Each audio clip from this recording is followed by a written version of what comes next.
Madame, Monsieur, bonsoir. Bienvenue dans ce journal. Voici ce que domine l'actualité. La Côte d'Ivoire enregistre ce samedi 44 nouveaux cas de maladie à Covid-19. Le nombre total de contaminés passe à 2061 cas confirmés. Le pays compte aussi 987 guéris et 25 décès. Le ministère de la Santé a fait le point de la situation. Professeur Mamadou Samba appelle à continuer de respecter les mesures barrières. Ce même message de prudence et de respect des mesures barrières réitéré au point presse quotidien du gouvernement. Il y a des allègements de certaines dispositions, mais la lutte se poursuit. Lavage régulier des mains, port obligatoire des masques. La police veille au respect de toutes les décisions pour freiner la propagation de la maladie. Réouverture des restaurants et maquis à Abidjan retrouve ses nuits chaudes. Les activités reprennent, mais au ralenti à certains endroits. Les propriétaires prennent des dispositions pour le respect des mesures barrières. Le constat du premier jour à suivre dans ce journal. On se rend d'abord dans la capitale politique, à Yamoussoukro, au Sénat. Il y avait à l'examen le projet de loi portant régime des jeux de hasard en Côte d'Ivoire, un secteur en proie à la concurrence déloyale dans le pays, une perte financière pour l'État. Le ministre de l'Économie et des Finances, Adama Coulibaly, a présenté aux sénateurs cette loi qui l'ont adoptée à l'unanimité, comme nous le dit Kader Sogodogo. Les jeux de hasard, un secteur bien ancré dans le quotidien des Ivoiriens depuis plus d'un demi-siècle, avec la Loterie nationale de Côte d'Ivoire, l'ONACI. Ces activités génèrent des revenus à l'État de Côte d'Ivoire. De 2015 à 2018, la LONASI a déversé dans les caisses du Trésor public 20 milliards de francs CFA. Une mission sociale est aussi assignée à l'entreprise qui réalise des infrastructures communautaires de base, écoles, centres de santé et autres.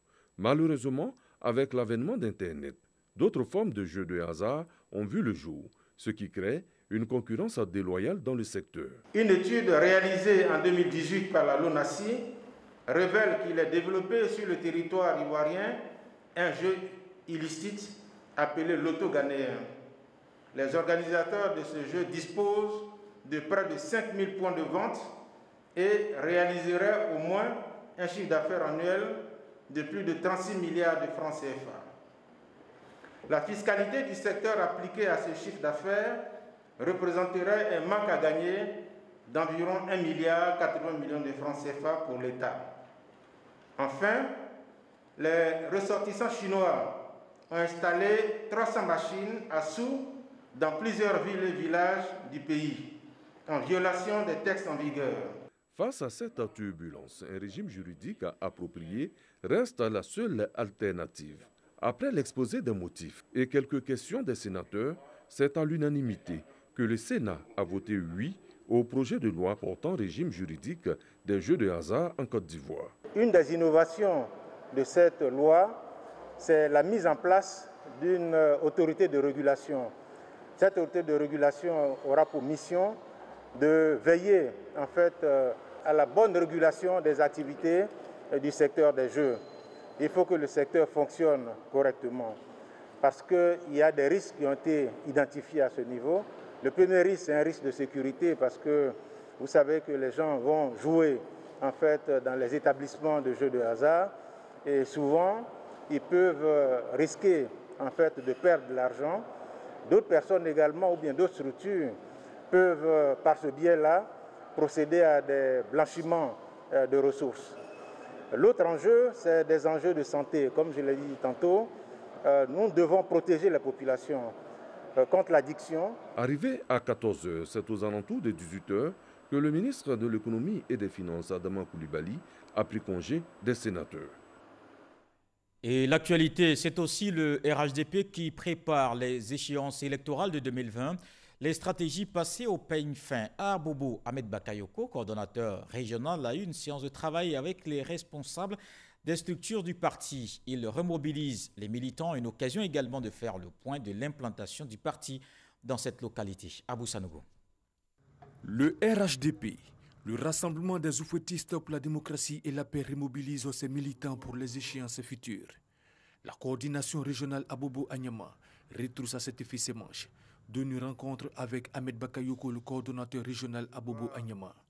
La vie du parti, la crise sanitaire L'évaluation de l'état d'avancement de l'implantation des structures du parti sur l'ensemble de cette région et les élections au centre de cette séance de travail. Les différents responsables des structures spécialisées ont assuré le coordonnateur régional du respect de leur feuille de route. Ils s'engagent à tout mettre en œuvre pour l'implantation et la consolidation du RHDP dans leur région. Quant à Ahmed Bakayoko, il a exhorté ses collaborateurs à démontrer la vitalité de la coordination régionale en occupant le terrain. Nous avons des résultats encourageants. Nous avons en moyenne pour Agnama plus de 200% d'objectifs atteints et au niveau d'Abobo une moyenne de 75% de réalisation entre l'installation des secteurs et des comités de base. Ça va au-delà de tout ce qu'on fait. Il faut revenir à la base. C'est ça le terrain politique, de parler aux militants et d'avoir la remontée des militants. Je suis très heureux de cette réunion qui a permis de montrer l'avancée et l'implication du parti qui est très solide au niveau d'Abobo et d'Agnama. D'autres rencontres de la coordination régionale Abobo-Agnama sont prévues pour maintenir la flamme militante. Action 2020 se prépare à accueillir le Premier ministre Amadou Gon Coulibaly, bientôt de retour de France. Ce mouvement politique a tenu ce samedi une conférence pour mobiliser ses membres. Éric Goré. Très bientôt, le Premier ministre de la République de Côte d'Ivoire, Amadou Gon Coulibaly, regagnera son pays. Ce retour ne doit pas se faire discrètement, selon le mouvement Action 2020 et le club des amis d'AGC.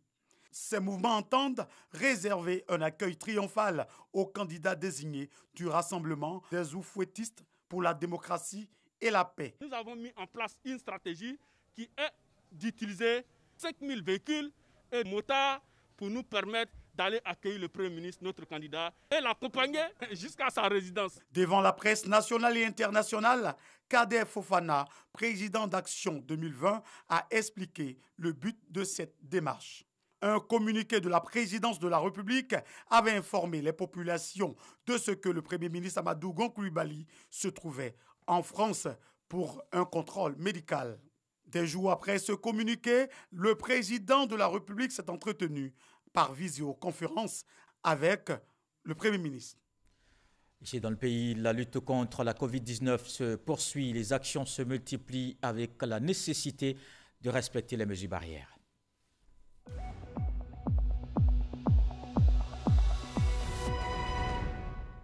C'est un exercice quotidien, le point de la situation en Côte d'Ivoire. Le pays enregistre ce samedi 44 nouveaux cas de contamination à la Covid-19. On note au total 2061 cas confirmés, 987 patients guéris et 25 décès. Le directeur général de la santé a fait le point de la situation. On écoute Mamadou Samba. Le ministère de la Santé et de l'Hygiène publique a enregistré ce jour, samedi 16 mai 2020, 44 nouveaux cas de Covid-19 sur 845 échantillons prélevés, soit 5,2% de cas positifs, 45 guéris et un décès. Nous déplorons un nouveau décès avec un diagnostic post-mortem. Il s'agit d'un patient de 50 ans avec une pneumopathie sur un terrain asthmatique décédé le 14 mai. Il avait été admis la veille au service des maladies infectieuses tropicales du CHU de Treichville. Le ministère de la Santé et de l'Hygiène publique présente ses condoléances à la famille éplorée. À la date du 16 mai, la Côte d'Ivoire compte donc 2061 cas confirmés, dont 987 personnes guéries, 25 décès et 1049 cas actifs. Le nombre total d'échantillons est de 17 513. Le ministère de la Santé et de l'Hygiène publique tient à rappeler aux populations que la Covid-19 continue de circuler dans notre pays, raison pour laquelle nous insistons sur le respect de toutes les mesures barrières mises en place par le gouvernement, notamment le lavage régulier des mains au savon, la distanciation physique et le port du masque obligatoire dans l'espace public et les lieux de commerce. Toutes ces mesures ont pour but de freiner la propagation de la pandémie dans notre pays et de nous protéger. Aussi, est-il important de réduire les déplacements non essentiels le plus possible, car, ne l'oublions pas, le virus ne se déplace pas, c'est nous qui le déplaçons.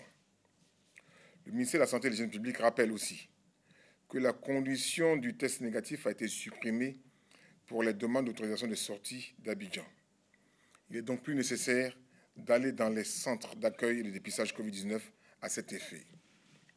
Cependant, si vous toussez, avez de la fièvre et des difficultés respiratoires, nous vous recommandons de vous rendre dans les 10 centres ou d'appeler le numéro gratuit suivant, le 101, le 119, le 125 et le 143. Je vous donne aussi des chiffres ailleurs dans le monde. En Afrique de l'Ouest, d'abord au Ghana, on note 5638 cas confirmés, 28 décès. La Guinée compte 2531 cas confirmés, 15 décès, 2429 cas confirmés et 25 décès. Au Sénégal, au Mali, c'est 806 cas confirmés, 46 décès. Au total, en Afrique, il y a 79 481 cas confirmés, 2665 décès. Au total, dans le monde, il y a au moins 4 596 304 cas confirmés et au moins 309 685 décès. Ici en Côte d'Ivoire, sur le terrain, la lutte contre la Covid-19 se poursuit. Les contributions s'enchaînent, des gels hydroalcooliques offerts à l'hôpital Mère-Enfant de Bingéville, une solution mise en place par les chercheurs de l'université Félix Houphouët-Boigny d'Abidjan, un produit enrichi aux plantes naturelles. Les responsables de ce centre de recherche entendent continuer la distribution à d'autres entités du pays. Mama Traoré. Plus de 5000 flacons de solutions hydroalcooliques remis à l'hôpital Mère-Enfant Dominique Ouattara de Bingerville. Des solutions hydroalcooliques mises au point par les chercheurs de l'université Félix Houphouët-Boigny dans le cadre de la lutte contre la pandémie de la Covid-19. Ces dons suscitent pour tous une double satisfaction. La première, c'est qu'ils viennent renforcer les instruments de protection de nos personnels et de nos patients. La seconde, c'est que ces dons sont le fruit des recherches, des enseignements en Côte d'Ivoire. C'est un hôpital de renommée mondiale et qui justement fait la fierté de la Côte d'Ivoire. Nous cherchons les moyens pour mettre au point l'unité de production qui nous permettra justement de produire par milliers et mettre sur le marché. Fruit des travaux des chercheurs du Centre national de floristique de l'université Félix Houphouët-Boigny, cette solution hydroalcoolique est enrichie d'huile de certaines substances végétales aux vertus bactéricides, virucides et fongicides. Outre l'hôpital Mère-Enfant, le professeur Aboukara Moko annonce des dons aux institutions de la République. Et les autorités sanitaires appellent à maintenir la vigilance et la prudence. Parmi ces moyens de lutte, il y a le respect des mesures barrières. La police veille à cela, même s'il y a des allègements de certaines dispositions prises pour freiner la propagation de la maladie. Il faut préserver la santé des populations. C'était au cours du point presse quotidien du gouvernement. Donc voici le point essentiel avec Alexis Ouedraogo. Atteinte à la santé publique. Voilà l'infraction qui pourrait vous être notifiée si vous ne respectez pas les mesures barrières dans l'espace public. Avec la levée de plusieurs restrictions, notamment la réouverture des maquis et restaurants, des comportements à risque se révèlent. Si l'on peut comprendre qu'on ne peut pas boire sans enlever le masque, ni moins manger sans enlever le masque, on peut quand même accepter qu'on puisse se tenir à bonne distance pour le faire. On peut également comprendre qu'avant d'aborder toutes ces parties de beuverie ou de restauration, qu'on puisse au moins se laver les mains. L'infraction d'atteinte à la santé publique est une infraction prévue et punie par notre code pénal. Et donc, faisons attention à tout ce que nous allons faire au niveau de ces maquis et restaurants. Le commissaire Bleu Charlemagne en appelle à la responsabilité et à la discipline de tous.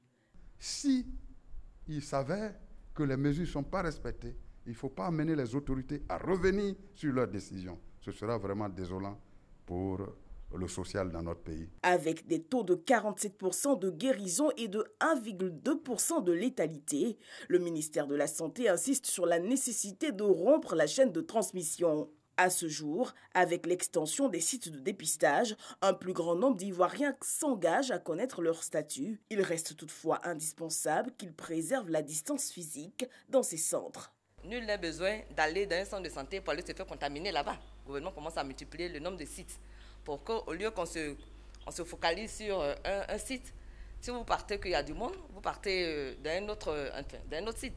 En prélude à la reprise des cours fixés au lundi 18 mai prochain, le point presse du gouvernement ce dimanche recevra le ministère de l'Éducation nationale. Des nuits froides, des décibels qui traversaient plus le silence des soirées, les sonorités qui manquaient surtout aux noceurs. Un autre décor d'Abidjan, la Covid-19 passait par là. Les bars et boîtes de nuit restent fermés, mais les maquis et restaurants autorisés à rouvrir. Depuis cette décision, tout reprend. Les DJ nettoient les platines, les espaces font peau neuve, pendant que certains tournent déjà, mais avec encore de la timidité. Quand Abidjan tente de retrouver ses nuits chaudes. Un reportage de Walter Amadou Ouattara. Deux plateaux, rue Cassis dans la commune de Cocody. Avant la crise sanitaire liée à la maladie à coronavirus, relativement aux restaurants et résidences, cette rue connaissait de l'affluence à pareil moment de la nuit. Ce vendredi 15 mai, il est 21h passées et pas de noceurs malgré la levée du couvre-feu établi de 23h à 4h du matin. C'est seulement Charlie, propriétaire de ce restaurant, qui nous accueille. Pourtant, ces services n'ont pas effectivement repris. Pour objectif de finir cette installation-là, pour qu'à la réouverture, je puisse améliorer encore plus le service et la qualité de ce que je proposerai dans l'assiette de mes clients. Avec la vingtaine d'employés, Charlie a mis à profit son autoconfinement. Dans l'esprit d'une agriculture biologique et également l'élevage. Aujourd'hui, donc, on élève des canards, des lapins, des pintades. Toutes les viandes qu'on va proposer aux clients à la réouverture sont des viandes que nous avons donc élevées directement sur le site. Toujours aux deux plateaux, espace gastronomique bleu marine. Des bars sont fermés, respectant la décision du Conseil de sécurité. Des maquis juste à côté ont des tables bien rangées. Cependant, en face, c'est tout le contraire. On a senti que, franchement, les clients commençaient à sortir. Aujourd'hui, on est là jusqu'à peut-être à 4-5 là-bas. C'est vrai, c'est que demain, peut-être la semaine prochaine, la population sera rassurée. Parce qu'il y a des gens qui ont peur. Parce qu'ils ne sont pas certains si est-ce que le couvre-feu est fini ou pas. Dieu merci, le président Alassane Ouattara a enlevé le couvre-feu. Donc on a de quoi venir acheter un peu de provisions pour aller à la maison, pour que notre enfant puisse manger bien à l'aise.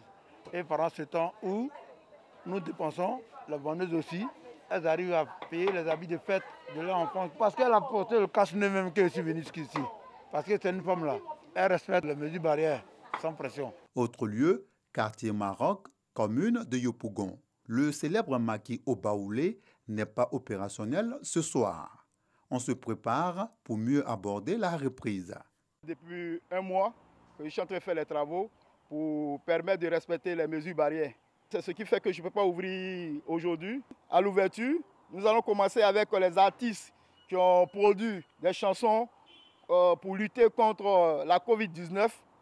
Et là, ces artistes vont se produire pour permettre la sensibilisation sur la Covid-19. J'emploie plus de 40 personnes qui sont carrément sans activité. Pendant 2 mois, c'est vraiment difficile pour eux. Donc la levée de couvre-feu, vraiment, c'est une bouffée d'oxygène pour nous. Il est 23h passées. Un peu plus loin, à quelques encablures du carrefour Sorbonne, des maquis sont pris d'assaut par leurs clients habituels. Nous ne sommes pas autorisés à faire des prises d'images. Le constat est clair. Ici, aucun respect des mesures barrières contre la Covid-19. Même les bars, non encore autorisés par le Conseil de sécurité, grouillent de monde. À la rue Princesse, devenue quasiment rue des bars, l'ambiance est maussade. Du côté de Koumassi, ce n'est pas encore la grande affluence dans les maquis. Au vu de la caméra, certains clients s'éclipsent. Les plus courageux saluent la levée du couvre-feu. Le couvre-feu, ça nous fait plaisir parce que tous les jeunes se retrouvent aujourd'hui. On était vraiment confinés à la maison, on ne pouvait pas sortir, on ne pouvait rien faire, les activités étaient vraiment bloquées. on préfère que ça continue comme ça et que nous laisse au moins le temps de la jeunesse de chercher un peu. Relativement aux communes visitées ce vendredi soir, premier jour de la levée du couvre-feu, Abidjan est paisible. Mais le respect des mesures barrières demeure un défi qui appelle au sens de la responsabilité individuelle.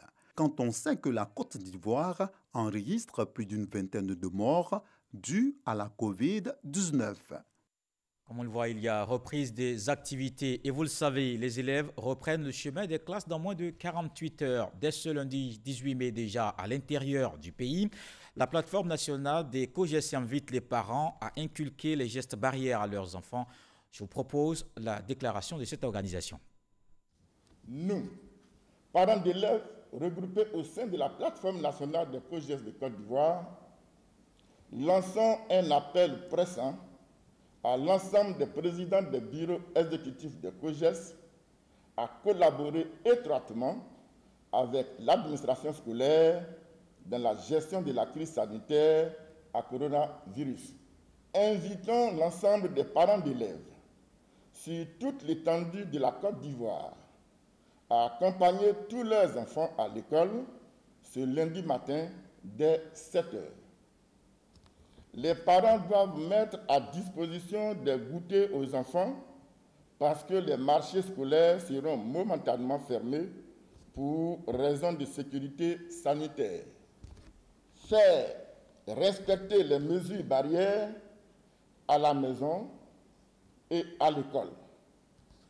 Invitons tous les parents d'élèves et enseignants à s'inscrire sur la plateforme initiée par le ministère de l'Éducation nationale www.education.gouv.ci. Nous, présidents des bureaux exécutifs de COJES, nous associons pleinement aux dispositions prises par Madame la ministre Kandia Camara et lui assurons de notre entière disponibilité à accompagner et faire accompagner les mesures prises pour la réussite du plan de riposte scolaire et communautaire. On va rester sur le même sujet et je vous emmène à Korogo qui se prépare aussi à la réouverture de l'école. Le contexte est particulier. Il faut respecter les mesures de lutte contre la Covid-19. Le système éducatif local prend des dispositions pour protéger les élèves. Les écoles sont nettoyées, pulvérisées et dotées de kits de prévention. Les parents aussi s'impliquent, comme on le voit dans ce reportage de Yami Sissoko. Ézéchiel est en classe de 3e au lycée Nafitini de Korogo. Après 2 mois de congé du fait de la maladie à Covid-19, il reprendra le chemin de l'école le lundi 18 mai. Heureux, mais un peu inquiet. Je suis content, mais vu ce qu'on entend sur la maladie, on ne sait pas comment ça va se passer à l'école. Je ne veux pas envoyer cette maladie ici à la maison pour dire que c'est à cause de moi. Il y a papa ou maman qui est malade. La reprise des cours, une décision appréciée par les parents. Nous pensons que si les autorités ont jugé nécessaire d'ouvrir l'école, c'est que toutes les mesures ont été prises et nous faisons confiance à nos autorités. Certes, on est content qu'ils puissent reprendre le cours, mais mon souci est que est-ce que les enfants vont réellement pouvoir pratiquer les mesures barrières? Parce que ce sont des enfants, ils sont très actifs. Donc je me dis, mais comment ils vont faire la récréation? À Korogo, pour assurer une bonne reprise aux élèves et enseignants, les rencontres se multiplient entre la direction régionale de l'éducation nationale, les responsables d'établissement et le corps enseignant. Nous avons demandé aux chefs de structure de faire en sorte que les mesures qui ont été prises de distanciation soient effectivement respectées. C'est ce que nous allons vérifier à partir du lundi. Est-ce que les mesures de distanciation sont prises? Est-ce que le système de lavage des mains a été remis en place? En attendant d'accueillir les élèves et leurs enseignants, les salles de classe sont désinfectées. Des dispositifs de lavage de mains sont installés, comme ici au collège catholique Sainte-Élisabeth. Dès leur arrivée, nous allons passer de classe en classe pour leur donner des consignes assez fermes, pour qu'ils utilisent ces lave-mains et aussi qu'ils ne jouent pas avec les cache-nez, parce que nous connaissons les enfants. Et puis, arrêter les jeux à la récréation entre eux. Essayez de garder toujours la distance. À ces dispositions s'ajoutent d'autres.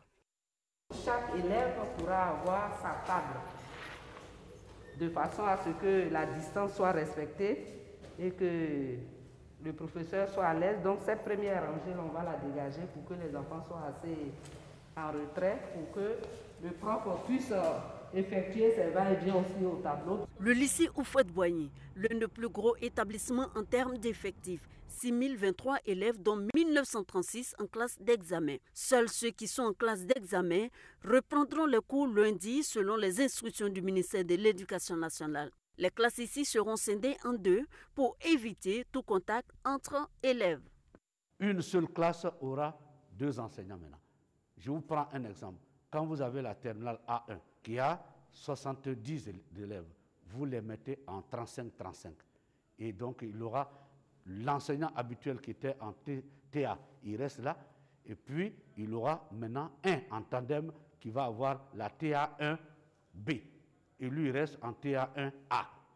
Et ils font les mêmes enseignements, les mêmes devoirs. Les emplois du temps sont aussi réaménagés. Les modules ne changent pas. Chaque enseignant a sa stratégie pour finir le programme. Dans un premier temps, nous allons faire une séance de révision pour les mettre à niveau. Je pense que le programme peut être fini, puisque nous étions vraiment avancés. L'école ouvre ses portes le lundi 18 mai à l'intérieur du pays.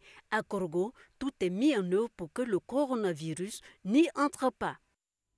Les forces de l'ordre et les agents de santé, des acteurs majeurs de la lutte contre la Covid-19, ils sont aux différentes sorties du Grand Abidjan pour empêcher la propagation de la maladie. Ils ont reçu le soutien du ministre-gouverneur du district d'Abidjan, Robert Begré-Mambé, a visité plusieurs corridors. Il a fait don de kits de prévention à ses hommes sur le terrain. Sidonie Davila. Corridor de Sikensi et autoroute du Nord P465. Première étape d'une tournée au pas de course avec le ministre-gouverneur d'Abidjan. Remise de matériel aux forces de défense et de sécurité, aux postes de contrôle et d'isolement du Grand Abidjan. Un don composé essentiellement de matelas, de lampes, de chaises, de seaux à robinet, de produits hydroalcooliques et de vivres. Une action répétée au corridor d'Azaguié ainsi qu'à tous les corridors d'accès du Grand Abidjan, 8 au total.